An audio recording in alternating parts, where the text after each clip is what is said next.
ایران کے supreme leader آیت اللہ علی خامنہ کی آخری رسومات پر پیر کے روز تہران میں لاکھوں افراد نے جنازے کے جلوس میں شرکت کی۔ سیاہ لباس میں ملبوس سوگواروں کی بڑی تعداد نے جلوس کے دوران امریکہ اور اسرائیل کے خلاف نعرے لگائے۔ کئی افراد نے امریکی صدر ڈونلڈ ٹرمپ اور اسرائیلی وزیر اعظم بنیامین نتنیاہو کے خلاف بھی شدید نعرے بازی کی۔ آیت اللہ علی خامنہ کا قومی پرچم میں لپٹا تابوت ایک خصوصی گاڑی پر رکھا گیا تھا۔ اس گاڑی پر ان کے خاندان کے ان افراد کے تابوت بھی تھے جو 28 فروری کو فضائی حملے میں ہلاک ہو گئے تھے۔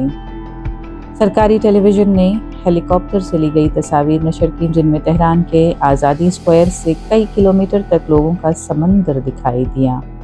یہ اجتماع 2020 میں پاسداران انقلاب کے کمانڈر قاسم سلیمانی کے جنازے کے بعد سب سے بڑا عوامی اجتماع ہے۔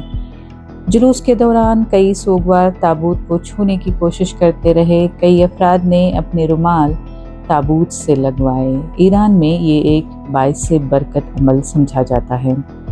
شدید گرمی کے باعث فائر بریگیڈ کے اہلکار جلوس کے شرکاء پر پانی کا اسپرے کرتے رہے۔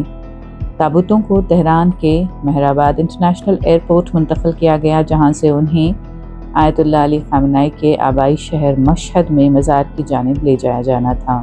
سوگ کے دوران ملک میں کئی سڑکیں بند رہیں۔ فضائی حدود پر بھی پابندیاں عائد کی گئیں۔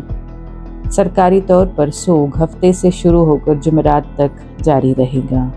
جنازے میں شریک متعدد افراد نے آیت اللہ خامنہ کی موت کا بدلہ لینے کے عزم کا بھی اظہار کیا۔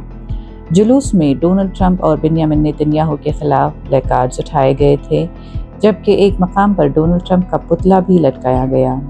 بتاتے چلیں کہ 2020 میں قاسم سلیمانی کی ہلاکت کے بعد سے امریکی حکام ایران کی جانب سے ڈونلڈ ٹرمپ کو ممکنہ خطرے پر نظر رکھے ہوئے ہیں، تاہم تہران بارہا اس بات کی تردید کر چکا ہے اس نے ٹرمپ کے قتل کی کوئی سازش تیار نہیں کی ہے۔ ادھر ایران اور امریکہ کے درمیان مذاکرات فی الحال جنازے کی رسومات مکمل ہونے تک معطل رہیں گی۔